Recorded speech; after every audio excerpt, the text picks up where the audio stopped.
Hello बच्चों, नमस्कार, good morning. आप सबको स्वागत है हमारे यूट्यूब चैनल पर। तो बात करते हैं, आज हम लोग फिजिक्स पढ़ने जा रहे हैं ना। चलिए रेडी हो जाइए क्लास के लिए। और सबसे पहले सुबह के लिए थोड़ा सा शायरी हो जाए। कौन कहेगा शायरी? उसके लिए एक बार हम क्लैपिंग करवा देंगे। पहले शायरी कौन बोलेगा बताओ? शायरी वोरी नहीं जानते? चलो क्लास चलते हैं। नहीं, हाँ कौन बोलेगा? Tell me. कीमती के लिए एक बार क्लैपिंग कर दो। वाह वाह वाह वाह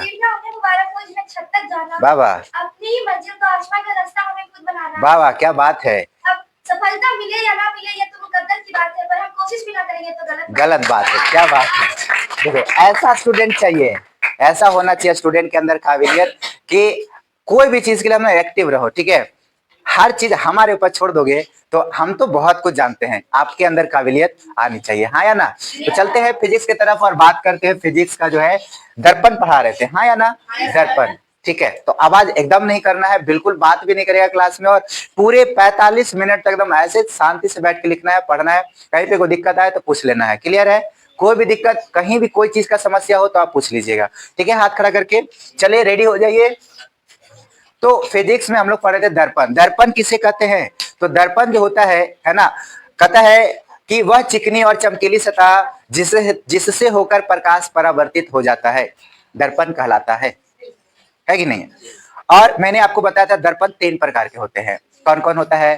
तो समतल दर्पण, गोलीय दर्पण और एक परवलयिक दर्पण। समतल दर्पण बता दिए, जिस दर्पण की परावर्तक सतह समतल होती है उसे समतल दर्पण कहते हैं। और जिस दर्पण की जो परावर्तक सतह गोलीय होता है, गोलीय दर्पण कहते हैं। ठीक है। अब गोलीय दर्पण 2 प्रकार के होता है। कौन कौन? उत्तल दर्पण और अवतल दर्पण। उत्तल दर्पण भी लिखा दिए, जिस दर्पण की परावर्तक सतह उभरी होती है उसे उत्तल दर्पण कहते हैं। और जिस दर्पण की परावर्तक सतह धसी होती है उसे, ठीक है। चलिए, अब बच गया एगो परवलयिक दर्पण। ठीक है, परवलयिक दर्पण। तो लिखते हैं परवलयिक, परवलयिक दर्पण, परवलयिक दर्पण। ठीक है, परवलयिक दर्पण। जिस दर्पण की परावर्तक सतह पूर्णतः गोलीय नहीं होता है,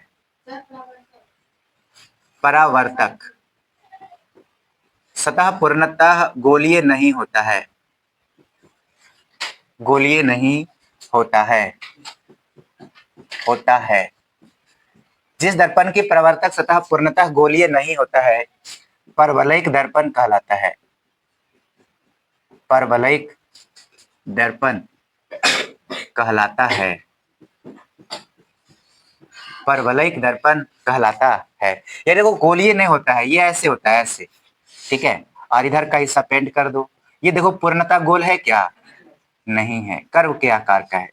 पूरा ऐसे हो गया। पूर्णतः गोलीय होना चाहिए। अगर गोलीय रहता तो वो गोलीय दर्पण हो जाता। और इसकी जो परावर्तक सतह है वो पूर्णतः गोलीय नहीं है, और इस वजह से इसको कहा जाता है परवलयिक दर्पण। ठीक है, तो क्या कहते हैं? हो गया यहाँ तक क्लियर? चलिए, तो सारे बच्चों को यहाँ तक क्लियर है। अब देखो, दर्पण से संबंधित, दर्पण से संबंधित, दर्पण से संबंधित, ठीक है, महत्वपूर्ण तथ्य, महत्वपूर्ण तथ्य। दर्पण से संबंधित कुछ महत्वपूर्ण तथ्य जो आपके परीक्षा में पूछे जाते हैं और जानकारी के लिए भी बहुत जरूरी है। दर्पण से संबंधित महत्वपूर्ण तथ्य, ठीक है। दर्पण से संबंधित महत्वपूर्ण तथ्य। तो क्या है महत्वपूर्ण तथ्य, जरा ध्यान देना। सबसे पहले हम यहाँ पर एक दर्पण बनाते हैं।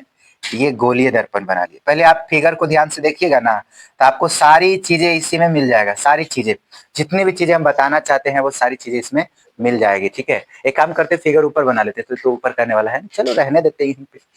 अब देखो, बात यह है कि अगर मैं इस तरफ पेंट कर दूं तो भाई ये बन जाता है अवतल दर्पण। बताना जरा, ये कौन सा दर्पण है? ये कमेंट जो है आप लोगों को पहले आना चाहिए ना। ठीक है, कोई बात नहीं, ध्यान रखिएगा, धीरे धीरे समझ में आ जाएगा। अगर मैं इस तरफ पेंट कर रहा हूं तो ये अवतल दर्पण, और इस तरफ पेंट कर रहा हूं तो, जी हाँ, ऐसे ही होना चाहिए। ये बन गया उत्तल दर्पण। देखो इसकी प्रवर्तक सतह उभरी है और इसकी प्रवर्तक सतह धंसी हुई है, ठीक है। तो दर्पण तो समझ में आ गया, बीच में वो सेंटर होता है, समझ में आ रहा है। और इस तरीके से जो हम ये रेखा खींच रहे हैं ना, इस तरीके से जो रेखा खींच रहे हैं, मान लो कि बीच में सेंटर है, सेंटर, और सेंटर को हमने सी बोल दिया, सी पर क्या हो गया, सेंटर। समझ में आ रहा है। तो सेंटर से होकर के वो रेखा गुजर रहा है, इस रेखा को मुख्य अक्ष कहते हैं। इस रेखा को क्या कहते हैं, मुख्य अक्ष कहते हैं। और देखो यहाँ से यहाँ दर्पण को यहाँ पर कट कर रहा है और दर्पण को यहाँ पर कट कर रहा है, दो जगह कट कर रहा है, ठीक है। तो ये दोनों को दर्पण का ध्रुव कहते हैं। यहाँ पर जो है दोनों बिंदु, ये दर्पण का ध्रुव हो गया। ये क्या हो गया, दर्पण का ध्रुव, पोल। पी फॉर पोल होता है, पोल यानी पोल है, तो इसका मतलब हम इसको पी से रिप्रेजेंट करेंगे, किससे, पी से। ध्रुव समझ में आ रहा है। ये जो आपको दिख रहा है ये ध्रुव हो गया, ठीक है, ध्रुव, दर्पण का ध्रुव।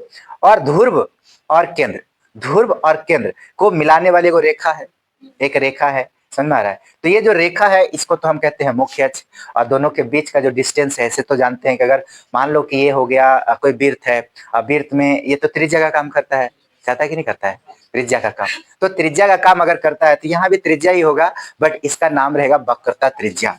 इसका नाम क्या रहेगा, वक्रता त्रिज्या, और इसको हम बड़ी आर से सूचित करते हैं, समझ में आ गया। और यह हो गया वक्रता त्रिज्या, समझ में आ रहा है, वक्रता त्रिज्या, ठीक है, वक्रता त्रिज्या। और इसी प्रकार से इधर का ले लो चाहे इधर का लो, उत्तल दर्पण या अवतल दर्पण, या अवतल दर्पण की वक्रता त्रिज्या हो गया, या उत्तल दर्पण की वक्रता त्रिज्या हो गया, हाँ या ना, दोनों दर्पण में वक्रता त्रिज्या होता है, समझ में आ रहा है। अच्छा, अब देखो ध्रुव समझ में आ गया कि जहां पर ये कट कर रहा है, कट कर रहा है, ये ध्रुव है, ये अवतल दर्पण का ध्रुव है और ये उत्तल दर्पण का ध्रुव है। और ये मुख्य अक्ष में ऐसे ही इधर का ले लोगे पीसी तो अवतल दर्पण का मुख्य अक्ष हो गया, इधर का पीसी ले लोगे तो ये उत्तल दर्पण का मुख्य अक्ष हो गया, समझ में आ रहा है। अच्छा, अब इस प्रकार से एक और चीज होता है कि जैसे अगर ये बीच को इसको डिवाइड कर देते हैं, बीच में ये जो देखो ध्रुव और केंद्र, ध्रुव और केंद्र के बीच में एगो एकदम बीच में पूरा डिवाइड करोगे तो बीच में एगो बिंदु है यहाँ पे, ठीक है। और इसको जो है कहा जाता है, क्या कहा जाता है, मुख्य फोकस। क्या कहा जाता है, मुख्य फोकस। और मुख्य फोकस को हम एफ से सूचित करते हैं, इससे एफ से। ये एफ क्या हो गया भाई, तो ये हो गया मुख्य फोकस। और ऐसे ही यही कंडीशन उधर भी है, इधर अगर करोगे तो दोनों के बीच का डिवाइड यहाँ पे होगा और ये हो जाएगा मुख्य फोकस। ये हो गया अवतल दर्पण का मुख्य फोकस, ये हो गया हाँ उत्तल दर्पण का।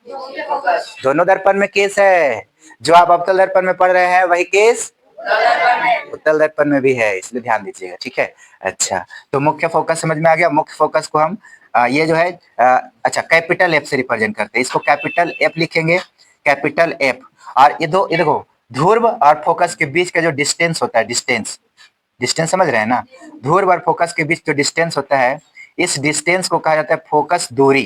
क्या कहा जाता है, फोकस दूरी। ध्रुव और मुख्य फोकस के बीच का जो डिस्टेंस होता है इसको कहा जाता है फोकस दूरी। यहाँ पे लिख देते हैं हम, इसको कहते हैं फोकस दूरी। क्या कहते हैं, फोकस दूरी। इतना चीज जो आपको फिगर में बता रहे हैं, ठीक है, इतना चीज आपको फिगर में बता रहे हैं, ये चीज आपको लैंग्वेज में याद रखना है, लैंग्वेज में, ठीक है। फिगर में तो सब चीज समझा दिए, एक बार रिपीट भी कर देते हैं। फिगर याद है ना तो लैंग्वेज याद है, फिगर याद है, लैंग्वेज याद है, समझ में आ रहा है। कहे जी सुबह सुबह मुंह लटका के बैठे, थोड़ा स्माइल करिए। स्माइल देखिए कई बार हम कहते हैं, पता है मुस्कान एक ऐसी चीज होती है जिससे कहे आइए, हम जो है स्माइल की बात कर रहे हैं, तो क्या क्या समझ आता है। Smile, smile is the best solution of the problem, समझ में आ गया। जो मुस्कान होता है ना, किसी चेहरे पे जो मुस्कान होता है, ठीक है, वो समस्याओं का सबसे अच्छा सोल्यूशन है। अगर आप समस्या में भी है ना, मुस्कुराइए, समस्या कम लगेगा। और जानते हैं ना, अगर कोई समस्या है और उसको सोचते रहेंगे, उदास रहेंगे, पड़े रहेंगे, समस्या बड़ी नजर आएगी, समस्या उतनी बड़ी नहीं होती है जितनी हम सोच लेते हैं, इसलिए समस्याओं पर ध्यान नहीं देना चाहिए, ठीक है। इस बात का ध्यान रखिए और पढ़ाई पर फोकस करिए। समस्या कभी भी इतनी बड़ी नहीं होती जितना हम मान लेते हैं, ठीक है। चलिए, तो ये हमारा फिगर हो गया। और फिगर में आपको क्या क्या समझा है, तो सबसे पहले समझा दिए मुख्य अक्ष किसे कहते हैं, कि पीसी को मुख्य अक्ष कहते हैं, है ना, यानी केंद्र और ध्रुव को मिलाने वाली रेखा को हम क्या कहते हैं, मुख्य अक्ष कहते हैं, ठीक है। और बात करते हैं ध्रुव और केंद्र के बीच की दूरी को क्या कहा जाता है? वक्रता त्रिज्या कहा जाता है। ये हो गया मुख्य फोकस, यानी ध्रुव और केंद्र के बीच मध्य बिंदु को मुख्य फोकस कहा जाता है ना। और भी इसका कई तरीके से परिभाषा देंगे आगे, है ना। और बात करते हैं मुख्य फोकस और ध्रुव के बीच की दूरी को फोकस दूरी कहते हैं। समझ में आ गया। और जो अवतल दर्पण में है वही उत्तल दर्पण में होगा। समझ में आ गया, कोई टेंशन नहीं है। तो अब हम ऊपर बारी बारी से एक एक परिभाषा लिखते हैं, ठीक है।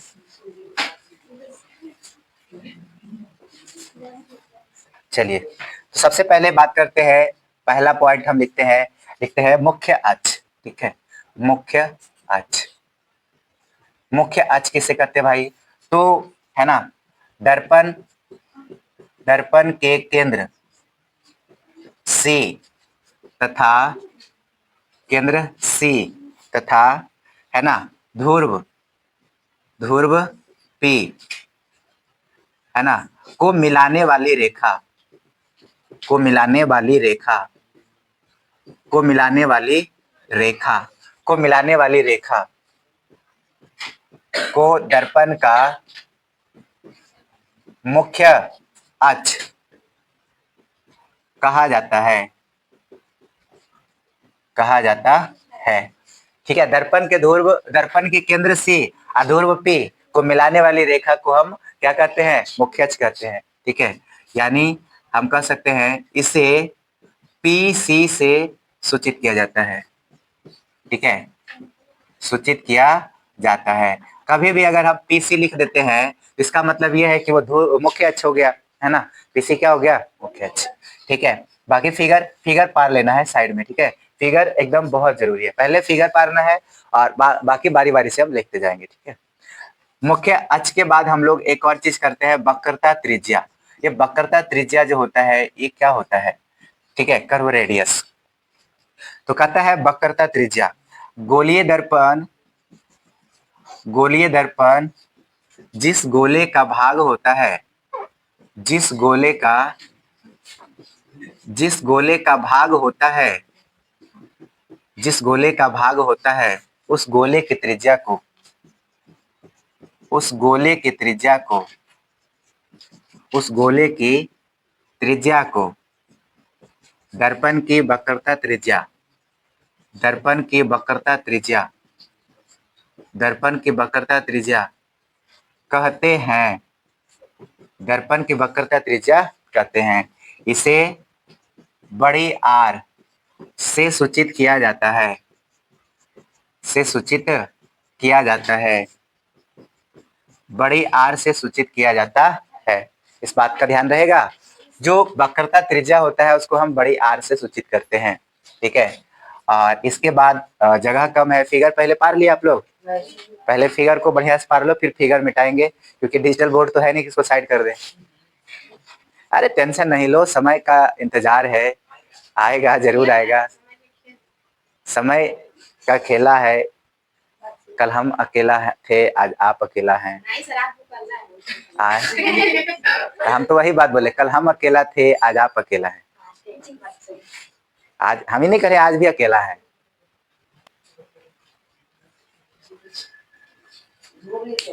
क्या?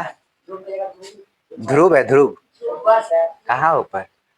अच्छा जा, पता है, इतना तो आप डाल ही सकते हैं। बाय मिस्टेक सबसे होते रहता है, ये सब बड़ा केस, ये सब बड़ा केस मत बना। इसमें गलतियां निकालना कोई बहुत बड़ा महान का खेल नहीं है। समझ में आ गया? ये तो कॉमन सी बात है, बोलते बोलते लिख दिए, हाँ थोड़ा सा, है ना।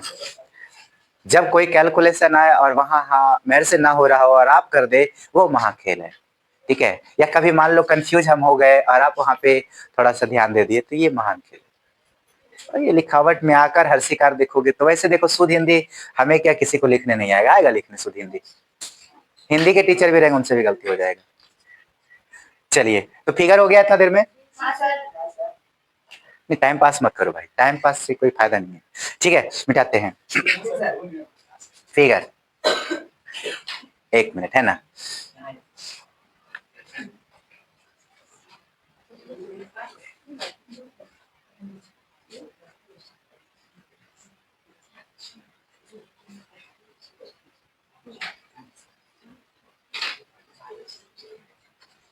चलिए, हो गया। अब देखो छोटू, इसमें और क्या क्या बच गया, और इसमें क्या क्या बच गया, है ना, और इसमें क्या क्या बच गया, तो ये हो गया, ये हो गया, है ना। चलिए अब बहुत कुछ अभी बचा हुआ है, आइए यहाँ पर बात करते हैं।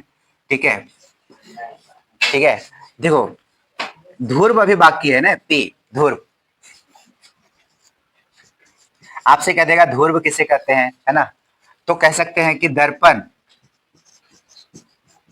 के द्वारक, दर्पण के द्वारक, इसको द्वारक कहा जाता है, द्वारक यानी दरवाजा, समझ में आ रहा है। तो दर्पण के द्वारक, ठीक है, दर्पण के द्वारक के मध्य बिंदु को, के मध्य बिंदु को दर्पण का ध्रुव कहते हैं, दर्पण का ध्रुव कहते हैं। और इसे किससे सूचित किया जाता है, पी से, इसे पी से सूचित किया जाता है, पी से सूचित किया जाता है। ठीक है, ये हो गया दर्पण का ध्रुव। ठीक है, बात करते हैं मुख्य फोकस, ये हो रह गया, यहां पर लिख देते हैं मुख्य फोकस। अच्छा बारी बारी से लिखवा देते हैं, अवतल दर्पण का मुख्य फोकस और उत्तल दर्पण का मुख्य फोकस, ज्यादा बेस्ट रहेगा, खाली मुख्य फोकस कहेंगे तो गड़बड़ा जाएगा, है ना। तो अवतल दर्पण का मुख्य फोकस, अवतल दर्पण का मुख्य फोकस, ये 2 नंबर में आता है, सही है, ये सब याद रखिएगा। ये जो टॉपिक अभी बता रहे हैं अवतल दर्पण का मुख्य फोकस, ये 2 मार्क्स में आता है बाबू, ये 2 मार्क्स में आता है, अवतल दर्पण का मुख्य फोकस। ठीक है, अवतल दर्पण का मुख्य फोकस, तो यहां पर लिखेंगे अवतल दर्पण, अवतल दर्पण के मुख्य अक्ष, अवतल दर्पण के मुख्य अक्ष के समांतर, के समांतर आती प्रकाश की किरणें, आती प्रकाश की किरणें, आती प्रकाश की किरणें दर्पण से परावर्तन के बाद, दर्पण से परावर्तन के बाद, दर्पण से परावर्तन के बाद जिस बिंदु पर, जिस बिंदु पर, जिस बिंदु पर मिलती है, जिस बिंदु पर मिलती है उसे अवतल दर्पण का, उसे अवतल दर्पण का मुख्य फोकस, ठीक है, अवतल दर्पण का मुख्य फोकस कहते हैं, उसे अवतल दर्पण का मुख्य फोकस कहते हैं। ये जो है बहुत इंपॉर्टेंट है, जरा ध्यान रखिएगा, ठीक है।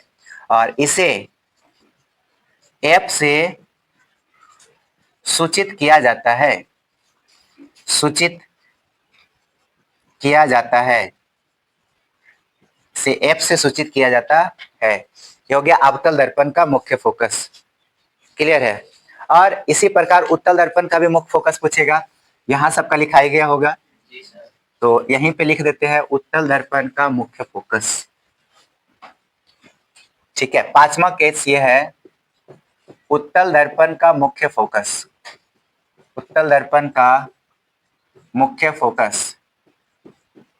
ये उत्तल दर्पण का मुख्य फोकस भी ऐसे ही है परिभाषा, उत्तल दर्पण के, उत्तल दर्पण के मुख्य अक्ष के समांतर, मुख्य अक्ष के समांतर आती प्रकाश की किरणें, समांतर आती प्रकाश की किरणें, ठीक है, दर्पण से परावर्तन के बाद, दर्पण से परावर्तन के बाद, दर्पण से परावर्तन के बाद जिस बिंदु पर, जिस बिंदु पर मिलती हुई प्रतीत होती है। अच्छा एक चीज और है, यहाँ पर स्पेस छोड़ दीजिएगा, इसका फिगर लिखवाना है, ठीक है, इसका फिगर आएगा एग्जाम में, जब परिभाषा लिखोगे तो फिगर भी लिखोगे, तो स्पेस छोड़ देना, स्पेस नहीं है, बगल में होगा ही, स्पेस तो होना ही चाहिए, ठीक है, वो अलग चीज है, आप फेयर में कर लीजिए, है ना। तो जिस बिंदु पर मिलती हुई प्रतीत होती है, मिलती हुई प्रतीत होती है, मिलती हुई प्रतीत होती है, उसे उत्तल दर्पण का, उसे उत्तल दर्पण का मुख्य फोकस, मुख्य फोकस कहते हैं। मिलती हुई प्रतीत होती है तो उसे उत्तल दर्पण का मुख्य फोकस कहते हैं। और ये फिगर ऐसे बनेगा, ये वाला ऐसे करके हम इधर पेंट कर लेते हैं, ठीक है। इस तरफ का जो पार्ट है वो हम पेंट कर लिए, और ये हो गया इसका मुख्य अक्ष पी, सेंटर सी, सही है। देखो अब आ रहा है इधर से प्रकाश की किरणें, इधर से आ रहा है प्रकाश की किरणें, आ रहा है प्रकाश की किरणें, आ रहा है प्रकाश की किरणें, सब आने वाली प्रकाश की किरण है, और ये मुख्य अक्ष के सब समांतर आता है, ठीक है। आगे आपको बताएंगे प्रकाश की किरणें हमेशा मुख्य अक्ष के समांतर ही आता है, ठीक है। तो मुख्य अक्ष के समांतर आ रही है प्रकाश की किरण, और दर्पण से जैसे टकराएगी तो ये इधर निकल जाएगी, ये इधर निकल जाएगी, ऐसी ये इधर निकल जाएगी, ये इधर निकल जाएगी। तो ये ऐसे निकल गई इधर, एरो का साइन देख रहे हो, इधर भाग रही, इधर ये इधर भाग रही है। लेकिन इसका एगो ना रिफ्लेक्ट करके ऐसे करके यहाँ पे कहीं ना कहीं पे पड़ेगा, ऐसे करके डॉट लाइन से यहाँ पे पड़ेगा, और जहां पे पड़ रहा है यही है उत्तल दर्पण का मुख्य फोकस। और यही फिगर इसमें बनेगा थोड़ा सा उल्टा, ये उत्तल दर्पण है, इसमें अवतल दर्पण का बनेगा, ठीक है। और यहीं पे फिगर बना देते हैं हम, यहाँ पे बन जाएगा अवतल दर्पण का मुख्य फोकस, ये अवतल दर्पण हो गया। और इस तरफ हम पेंट कर देते हैं। अब जब इस तरफ पेंट कर देंगे, और ये हो गया पी, और मान लो यहाँ पर केंद्र होगा तो ये पी और सी, पीसी हो गया मुख्य अक्ष, समझ में आ रहा है। तो मुख्य अक्ष पीसी हो गया। मुख्य अक्ष के समांतर कोई भी प्रकाश की किरण आता है, अभी समझाए हैं, है ना। प्रकाश की किरणें जो आती है मुख्य अक्ष के समांतर आती है, ठीक है। मुख्य अक्ष के समांतर आती है, मुख्य अक्ष के समांतर, ठीक है। मुख्य अक्ष के समांतर आ रहा है प्रकाश की किरण, दर्पण से प्रवर्तन होगा तो पहले मुख्य अक्ष पे जाएगा, मुख्य अक्ष पे जाएगा, मुख्य अक्ष पे जाएगा, यहाँ पे मुख्य अक्ष पे जाएगा, ऐसे मुख्य अक्ष पे जाएगा, और ये भी मुख्य अक्ष पे जाएगा, और यहाँ पर आ जाता है, ठीक है। और इसी को कहते, यहाँ पर आके सभी किरणें मिल जाती है ना। तो बोला ना कि प्रकाश की किरणें दर्पण से प्रवर्तन के बाद जिस बिंदु पर मिलती है, प्रवर्तन के बाद इस बिंदु पर न मिल रही है, तो ये जो बिंदु है इसी को कहा जाता है अवतल दर्पण का मुख्य फोकस, ठीक है। तो ये फिगर आप तल वाला में बना लीजिएगा, और ये फिगर उत्तल वाला में बना लीजिएगा, ठीक है। और ये बहुत इंपॉर्टेंट है ये दोनों, इसलिए हम यहाँ पे स्टार लगा देते हैं, बहुत ज्यादा इंपॉर्टेंट है। 2 नंबर का क्वेश्चन ये जो है बोर्ड परीक्षा में बहुत ज्यादा पूछाता है। ध्रुव वगैरह तो थोड़ा सा ध्यान के लिए और ओबीजे के लिए है, लेकिन ये दोनों आएगा 2 मार्क्स में, ठीक है। This is too much, this too much, सही है, टू मच।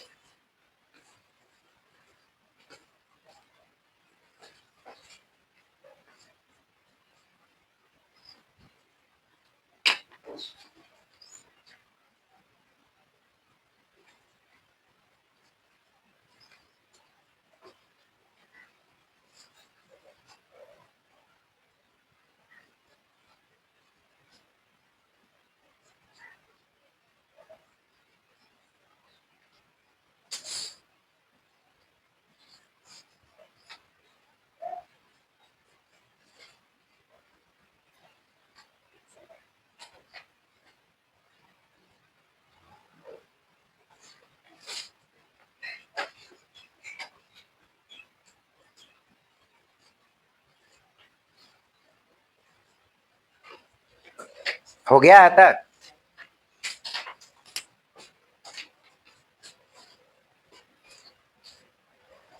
ध्रुव हो गया उत्तल दर्पण का, अवतल दर्पण का मुख्य फोकस हो गया, है ना। वक्रता त्रिज्या भी हो गया, एक बच गया फोकस दूरी बच गया, है ना। तो अभी फोकस दूरी बता देते हैं, और ये जो है इस टॉपिक का एंड, है ना। मिटा दे, आपका लिखा गया।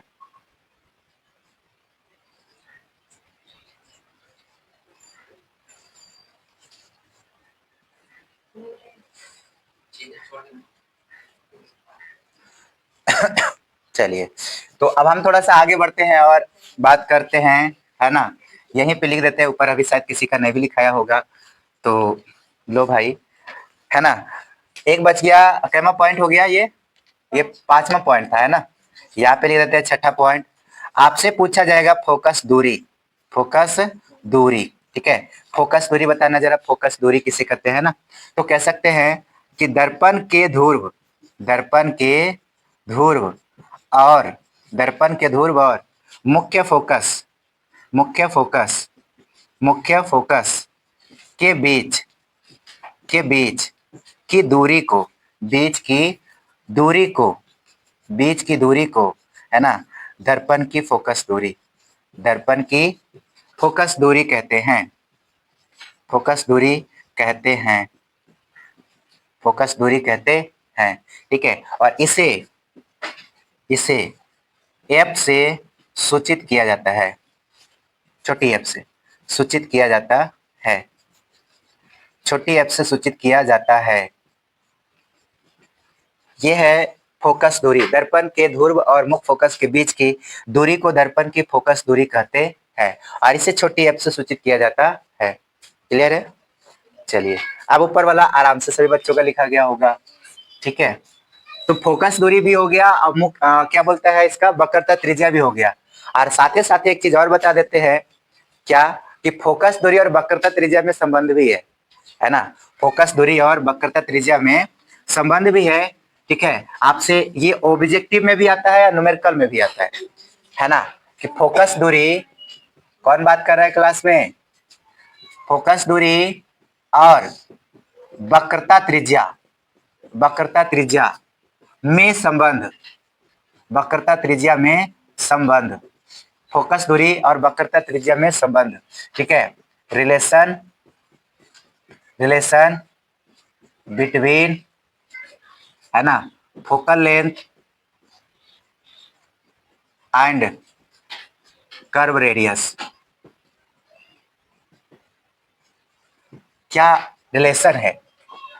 ठीक है, क्या रिलेशन है ये आपसे पूछ रहा है, फोकस दूरी और वक्रता त्रिज्या के बीच क्या संबंध है।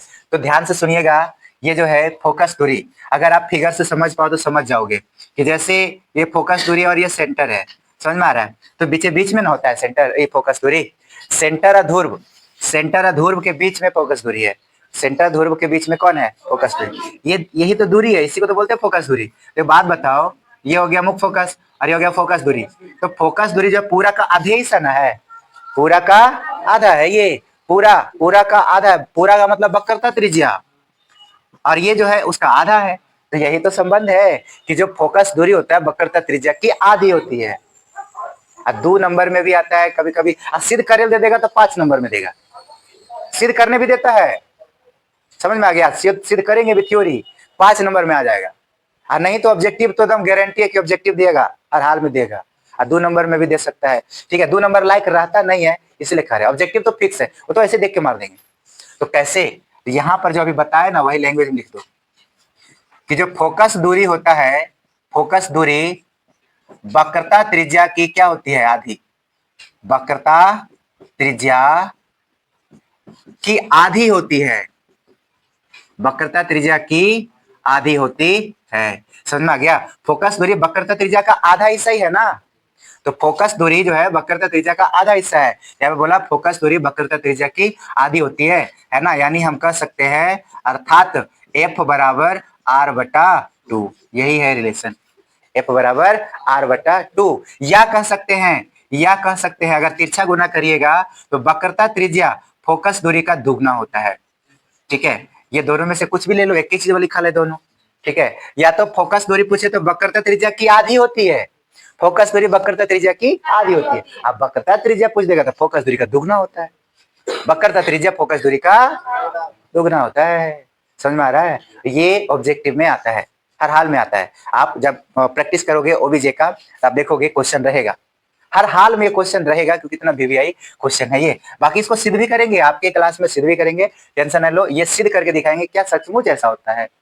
ठीक है, तो पहले आप ये लिख लो, ठीक है, लिख लो, और अभी एक दो प्रैक्टिस भी करवाएंगे इस पे, अभी करवाएंगे। वक्रता त्रिज्या फोकस दूरी का दुगना होता है या फोकस दूरी वक्रता त्रिज्या की आधी होती है। ये 2 टॉपिक अगर समझ गए हो तो याद होगे। फोकस दूरी पूछेगा, फोकस दूरी वक्रता त्रिज्या की आधी, और वक्रता त्रिज्या पूछेगा फोकस दूरी का दुगना। समझ में आ गया, एफ बराबर आर बटा 2, एफ बराबर आर बटा 2। क्लियर है? चलिए इस पर एगो प्रैक्टिस करते हैं, एगो क्वेश्चन देके प्रैक्टिस। पहला सवाल लेते हैं और सवाल ये है कि यदि यदि गोलीय दर्पण की, गोलीय दर्पण की फोकस दूरी, फोकस दूरी 12 सेंटीमीटर है तो वक्रता त्रिज्या, वक्रता त्रिज्या ज्ञात करें। वक्रता त्रिज्या ज्ञात करें। ये सवाल है। यदि गोलीय दर्पण की फोकस दूरी 12 सेंटीमीटर है तो वक्रता त्रिज्या कितना होगा? तो पहले तो ये पता होना चाहिए, ठीक है, कि अगर मेरे पास फोकस दूरी दिया हुआ है, फोकस दूरी क्या दिया है? दिया है फोकस दूरी यानी एफ का मान है 12 सेंटीमीटर। मैं से पूछा आर का मान बताओ क्या होगा, है ना, पूछा है वक्रता त्रिज्या क्या होगा। तो सूत्र जानते हैं ना, एफ बराबर आर बटा टू, एफ बराबर आर बटा टू। अब आर पूछे तो आर बराबर 2f, यह है तो लिखा हुआ, तो यहाँ पर सूत्र लगा दो। बी नो दैट, हम जानते हैं कि, अब आप पढ़ लिए तो हम जान भी करते हैं, नहीं पढ़ा थे तो ना नहीं जानते थे, अब तो पढ़ लिए। तो बी नो दैट आर बराबर 2f होता है, आर बराबर 2f। या ये बात बताओ, आर पूछा है आर बराबर 2 गुने, ठीक है, यहाँ पर इसे लगाते 2 गुने एफ का मान कितना है 12, तो 12 सेंटीमीटर, ओवरऑल 12 दूना, तो वक्रता त्रिज्या कितना आ गया? 24 सेंटीमीटर। समझ में आ गया? क्लियर है? तो इस तरह से कभी एफ देगा कभी आर देगा, एफ देगा तो आर पूछेगा, अब आर देगा तो एफ पूछेगा। सूत्र एक गो है, एफ बराबर आर बटा टू, एफ बराबर आर बटा टू, ठीक है, ये इसका हो गया। ठीक है, तो ये हम बता दिए, आप एगो लिखिए, खुद बनाइए, लिखते हैं, हम लिख देते हैं, अब बना के बताइएगा। क्वेश्चन ये है कि गोलीय दर्पण की फोकस दूरी, ठीक है, 20 सेंटीमीटर है, तो वक्रता त्रिज्या ज्ञात करें। न्यूमेरिकल नंबर 2, गोलीय दर्पण की फोकस दूरी 20 सेंटीमीटर है, तो वक्रता त्रिज्या कितनी होगी? निकालो, बना के निकालना है, अंदाजे नहीं बताना, ठीक है। हमें जानते हैं कि सही चला जाएगा, लेकिन बनाना भी है। गोलीय दर्पण की फोकस दूरी 20 सेंटीमीटर है, तो वक्रता त्रिज्या ज्ञात करें। वक्रता त्रिज्या ज्ञात करें, बन गया।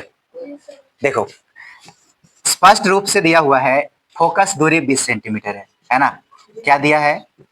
फोकस दूरी यानी एफ बराबर 20 सेंटीमीटर, और हमसे पूछा आर बराबर क्या होगा।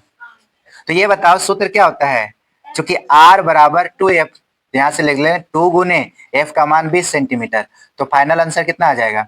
20 दुना 40 सेंटीमीटर, हाँ या ना, यही हमारा आंसर है 40 सेंटीमीटर। सही है? एक और सवाल, ठीक है, न्यूमेरिकल नंबर 3, न्यूमेरिकल नंबर 3, यदि गोलीय दर्पण, यदि नहीं, गोलीय दर्पण की फोकस दूरी ज्ञात करें, ज्ञात करें यदि वक्रता त्रिज्या 20 सेंटीमीटर है।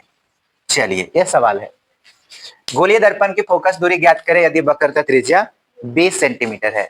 बनाइए न्यूमेरिकल नंबर 3, गोलीय दर्पण की जो है फोकस दूरी ज्ञात करें यदि वक्रता त्रिज्या 20 सेंटीमीटर है, 20 सेंटीमीटर है।